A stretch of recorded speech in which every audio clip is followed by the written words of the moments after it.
Welcome back, bonus wifeys. Have you guys worried up yet? Of course not. That's why you're here. But don't worry, because neither have I. Let's get into this mess. So this is season 2, episode 10, part 2. I am not triggered this time. I am, however, bothered. Anyway, we'll talk about that in a moment. So we're back with Kody and Robyn, okay? And these two are swapping spits and saying goodbye. And Dayton opens the door for Kody, and there's an absolute mountain of crap, okay? Now, I have so many questions about this because Robyn has only lived in this house for 4 months.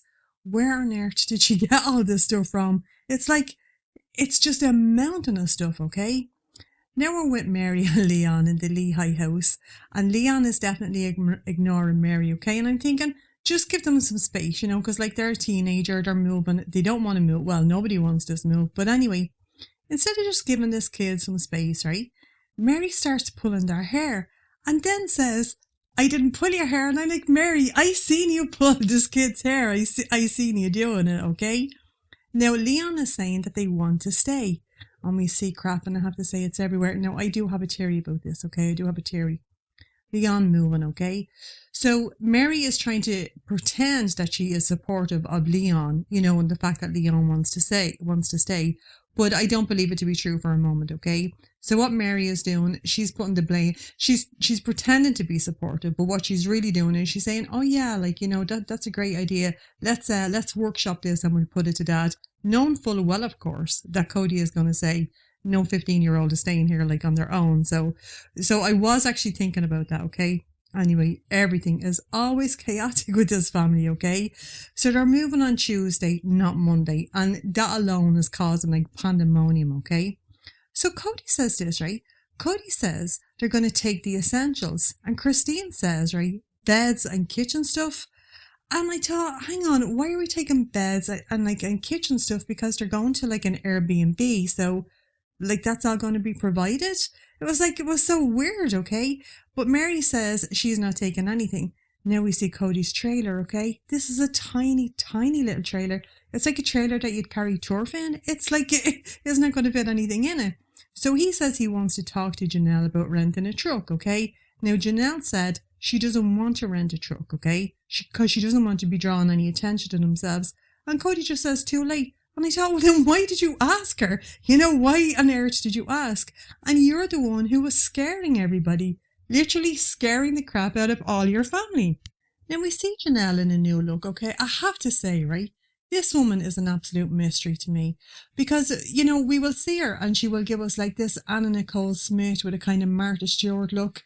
And then here she is and she looks like a cat lady. She really, really does. It's just, I'm thinking, what is this woman? She's an enigma. She really, really is. But she does say this, okay? She says that her and Kody are struggling, right? And I thought, this is, hopefully we'll find out more about this. But then Janelle gets upset, okay, because she's so scared. Oh no. And then she starts crying. Now, when Janelle starts crying, okay, my heart breaks because Janelle is she's very in control of her emotions. She's not a particularly emotional person, and then we don't see her very often like getting upset or anything. But when she actually cries, oh, my heart is broken, okay? And Janelle says, right, take the bedclothes and dishes. And again, I have to ask, why? Like we're going to an Airbnb. Now, Cody's look, okay, it's still crimped. Unfortunately, okay, unfortunately, it is still crimped. But, he's trying to make it work, I suppose. So Kody is stomping down the stairs to Christine and says everything was going great till I talked to your sister wife. So he's saying it as if it's Christine's fault. Now Kody does have a more relaxed look here, okay? Now, unfortunately, it's not as good as the crimped look. I do prefer him to have the crimped look, but he is going more relaxed. And Kody says, right, that every time Janelle sees a police car, that she thinks that they're coming for them, okay? Well, of course she does, Kody, because that's what you're telling them, right? But he says, right, couldn't it be that like the police are stopping because the dogs are in the road? I'm thinking, why are the dogs like just wandering around the road, Then Mary says, I think we should go tomorrow. And Kody says, well, Robyn doesn't. And I thought, oh my goodness. But Mary snaps back, okay? Mary does snap back, and I really, really like this because Mary said, oh, just because you and Robyn decided when you were over there balls deep in her, now we have to go. I was reading between the lines, but that's basically what she was saying. But I was glad that she did actually snap back. So Janelle in this kind of librarian, kind of cat lady look, okay, and she's still saying that she's so scared. And then Maddie says to the parents that the police drove by, and I'm thinking, well, probably because there's just dogs like wandering around the street. And Kody says, whatever, they're leaving on Tuesday, okay? So he's making everybody terrified. Now Kody is having a meeting with all the women and talking about this damn Airbnb again, okay? And he says, right, there's 300 miles between him and freedom. And I'm so confused about this because if you commit a crime, okay, it doesn't matter where you go. Like, if the crime has still been committed, so can he not just be, like, still arrested, regardless of whether he's there or 300 miles away? This made absolutely no sense. And, of course, then he says something even more ridiculous, because he says, we're going to leave at 7 a.m. No, there is absolutely zero chance of this. Joe Darger, he wouldn't be leaving at 7 a.m. The Joe Darger family would be arriving at 7 a.m, okay? They would be arriving at 7 a.m. He would have them wives, them kids up, and actually he'd probably make them do press-ups, get them to have a weigh-in, and they would still arrive, okay? They would still be on time, okay? So Leon is asking, can they come back? And Kody snaps back, like, to visit, okay? So Kody says, right, I don't know what this man is talking about. I think this is my karma. I really do. Because I'm always calling Robyn, like, really thick, okay? And I don't understand what Kody is saying here, because he's talking about Leon, and Kody says that he's trying to be a heel. Like, what does that even mean? And I looked it up, okay? I had captions on and I looked up this word. And of course, it's like, your foot or your hand. So he's trying to be a foot, like, or the palm of his hand to Leon.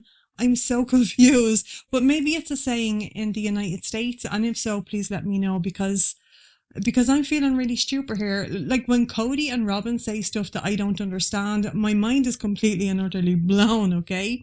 So we're in Robyn's and it's Dayton's birthday, and I am happy to say that Dayton does have a little party, so I was actually happy about that. But we're seeing new people, okay? I don't like when we get new people and we're not introduced to them. Also, like, these new people have no name tags. I hate that. I do like to know who everybody is. So it's the next day and there's crap everywhere, okay? So the kids are saying that they need more time, right? Janelle's boys. And of course, it's Father Logan. Father Logan is helping pack the kids up, right? And then we see Maddie's room again. Now, initially I thought that this could be a Maddie Brown original, okay? So I'm going to read it out to you. This is beautiful, beautiful. So this is what we read on Maddie's wall.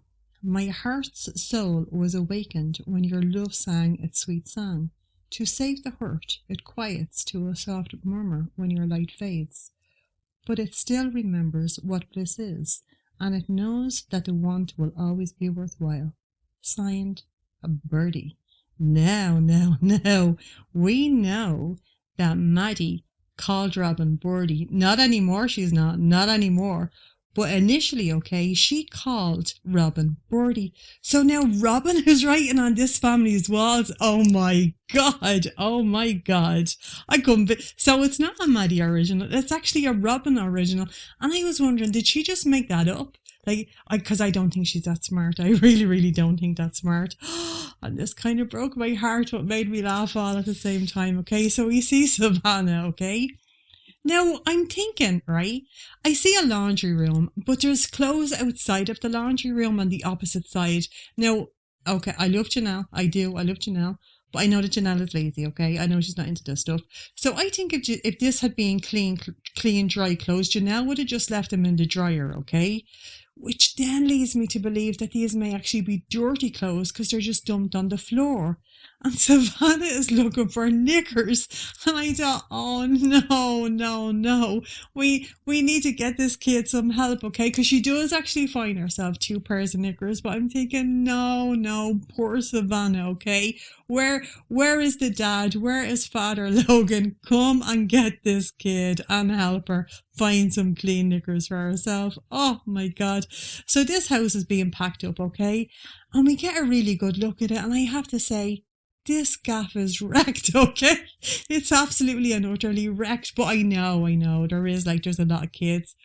But I really noticed the difference between Leon and Maddie's bedroom, like a huge difference, okay? Like even the pictures in Leon's room, like complete and utterly different. Now, we do get a picture of McKelty, okay? I really did appreciate this because McKelty has a fabulous beanie on, but the beanie is sequined, and I thought, oh, I really do respect that look. I really did, right? And then, okay, Christine says that we found out that someone told TMZ about the move. And my first thought was, that was McKelty. That was definitely McKelty because, and this is my theory, okay, but I believe it to be true, because Leon got to have like such a big reaction, okay, when Kody gave the speech that they're moving, okay, Leon got that moment.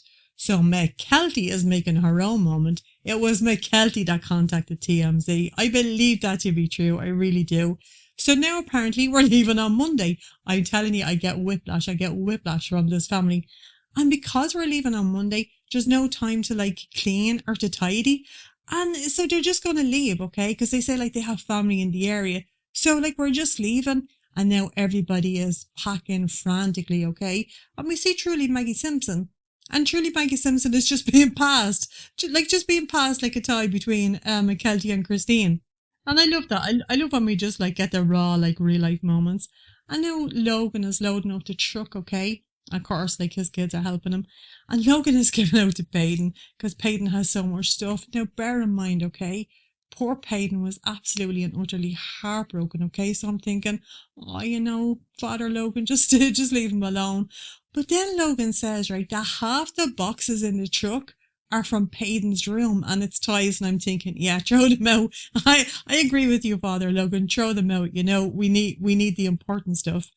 So the Lehigh house is just being left, okay, with family. But I find out that they actually own this house, and I'm thinking, well, tidy it up and rent it out. You know, you guys have no jobs, you guys have no money, you guys have no homes. You know, rent this place out. The financial decisions that these people make, okay, I swear to God, it really does bother me. But we're seeing like the full extent of the state of this house that they're leaving, and I have to say, there is crap absolutely and utterly everywhere. So we find out that Robyn's house is a rental, okay? And Robyn has like the flowers from her wedding, and I'm thinking, why? Like, why do you have them? You know, like if you're gonna keep them, like when they're fresh, like put them in resin or something. But these look filthy. Like they look as if you would touch them, they would just crackle. And I thought, who wants that? You know. Also, Robyn was wearing an LA baseball cap, and I was wondering where did she get that from? But perhaps stepdaddy bought it. So this is where I get bothered, okay? This is where I get bothered.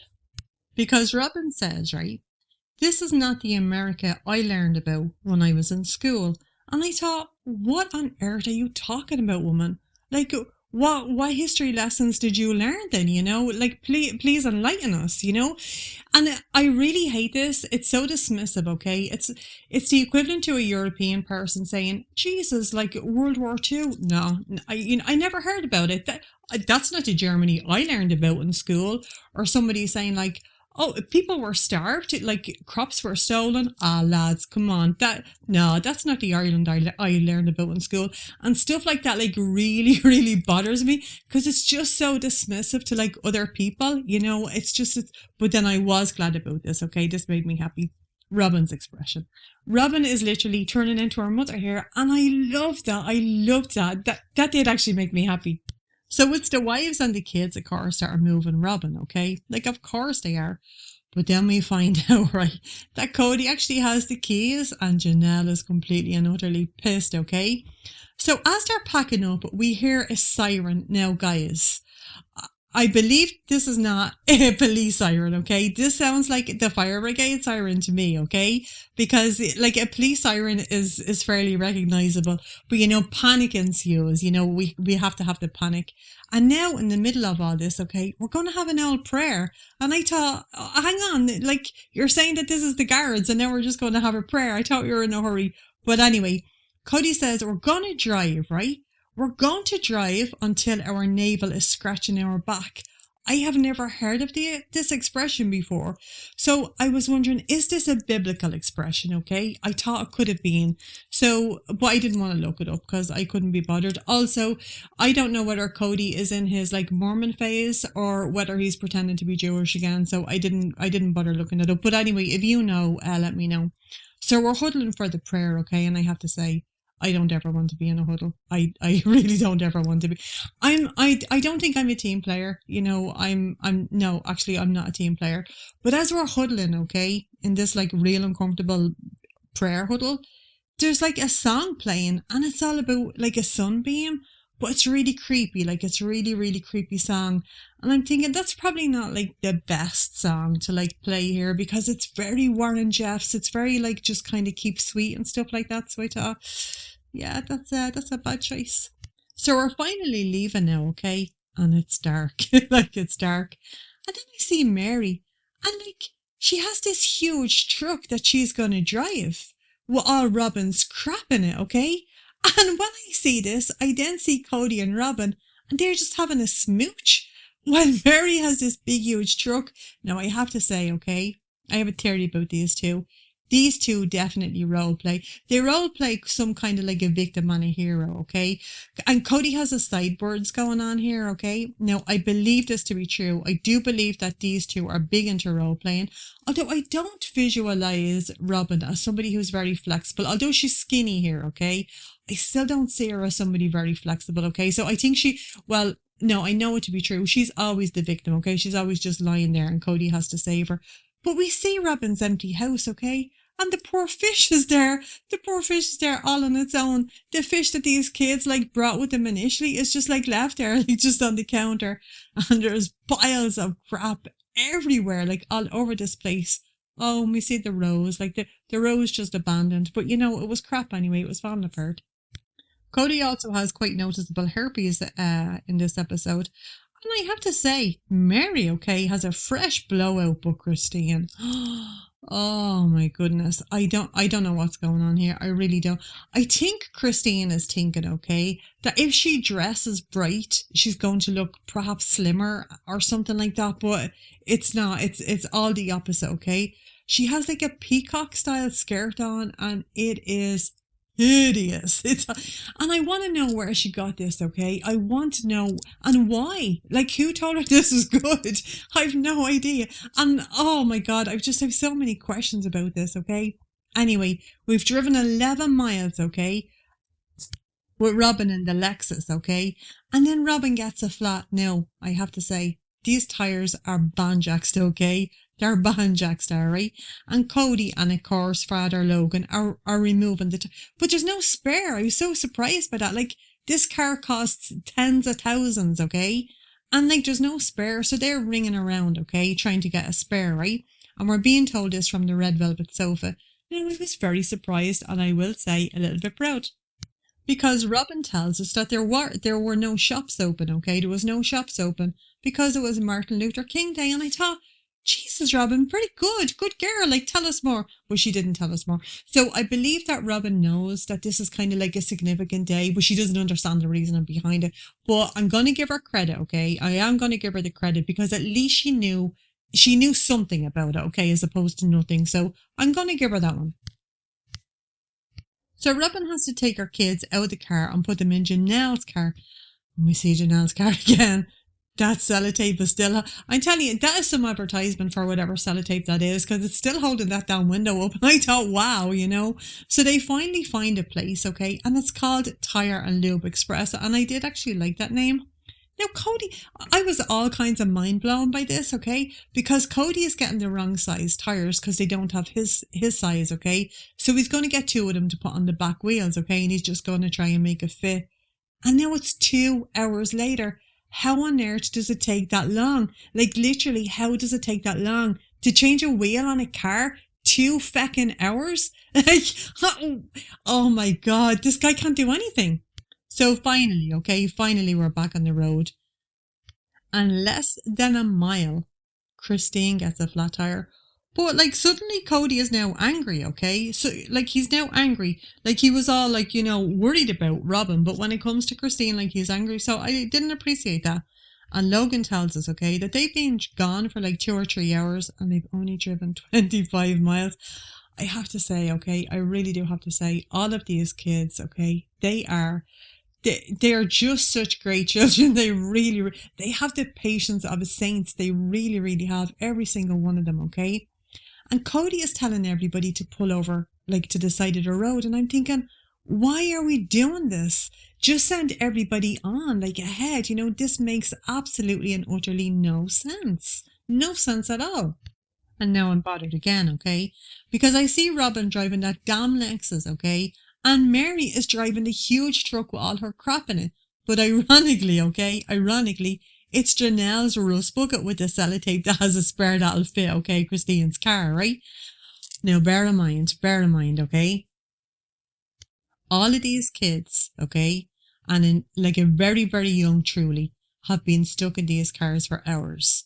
And now there's a problem again because it's only a spare, right? And Christine is now wobbling. Oh, so Kody is trying to take the lug nuts off, but of course he breaks them because, as I said, this man cannot do anything. Now, from the red velvet sofa, okay, Kody is telling us that he's a religious man, okay? So just bear that in mind, right? He's a religious man.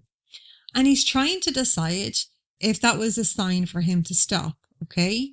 So he has been physically stopped like twice, okay? And he still doesn't think that that's a sign.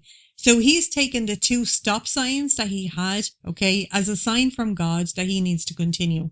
I'm like, oh, okay then. Then we find out, okay, Vegas is 6 hours away, okay?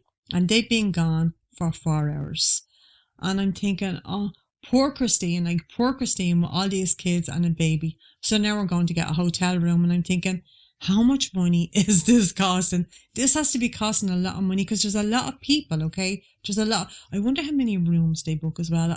They're the things that I really want to know. I really do. Anyway, it's the next morning. Now, I have to give it to them.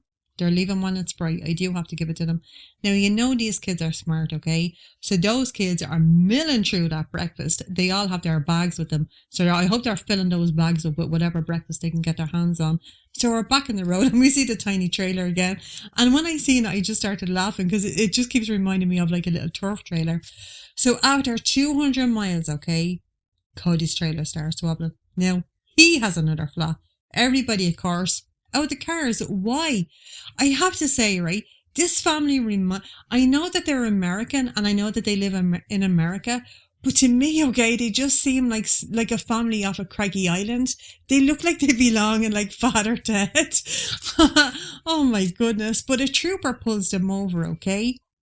Now, of course, a trooper pulled him over because everybody is stopped at the side of the road and you guys have like a million kids with you, okay? And Kody is wearing these glasses. So I was wondering, okay, the hotel that they booked into, was there a sunbed in there? Because that's the glasses that Kody is wearing, okay? But we find out that the trooper did actually pull them over, okay? Because he wanted them to be safe because there is actually kids everywhere. And I have to say, Kody needs to take some kind of like a basic mechanical course because this guy, he can't do shit. He really, really can't. Now, Christine is saying, right, that they have been gone for 24 hours. 24. Bear in mind, there's a load of kids with them, okay? And she's saying to Kody, right, the kids are starving. We need to stop. We need to get them something to eat. But Kody is just saying no.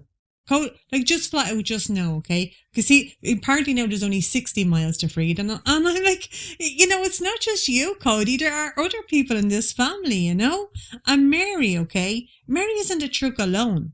And I was wondering why Mary, went on this truck, on her own. Why didn't anybody go with her? I was taken aback by that. I really was surprised.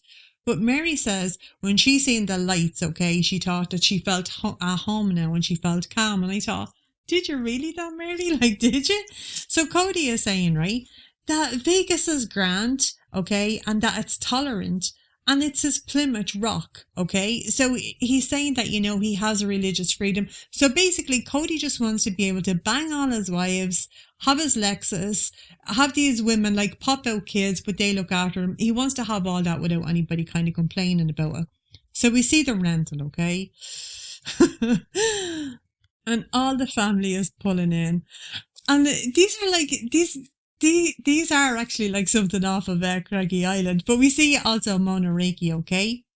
And we find out that this is only for 30 days, okay? So we get a look at this. Now, I'm thinking, this doesn't look like an Airbnb. This kind of looks a bit like an office or something, but it's grand. It's only going to be for 30 days. So they're signing the agreement that everybody has to sign when they're getting an Airbnb. But every single one of these people are like reading through it as if it's like some important document. I'm waiting for somebody's attorney to like pop up and like give them directions. It was just like, why are we doing this? And then Kody gets all emotional, okay? And he says that he asked God, have you got my back? Anyway, apparently God said yes. But Kody says when he was 43, when did Kody have his birthday? Why were we not invited to that? I like to see everything, okay? But anyway, we see Maddie, right? And Maddie is not looking happy at all. But the cameraman says, right, what's wrong? And Maddie snaps back, really? I hate it and I want to go home. And then we just see like truly Maggie Simpson, okay? Now, Truly is with Leon.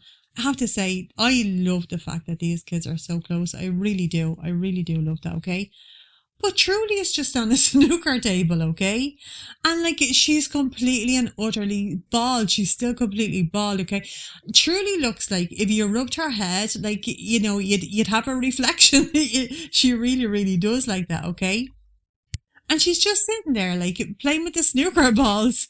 And then we see the kids, okay? And we see Father Logan. And Father Logan is shattered. Like, he's after getting his whole family. This kid has moved everybody to Vegas. Everybody got there. Everybody is safe. Thank God. So we are now in Vegas and apparently safe from like any kind of prosecution, which I mean, okay. I'm looking forward like to seeing what's going to come next. Anyway, this is our recap of season 2, episode 10, part 2. I hope you guys enjoyed. And if you did, go ahead and hit subscribe and I will catch you on the next one. Have a great day.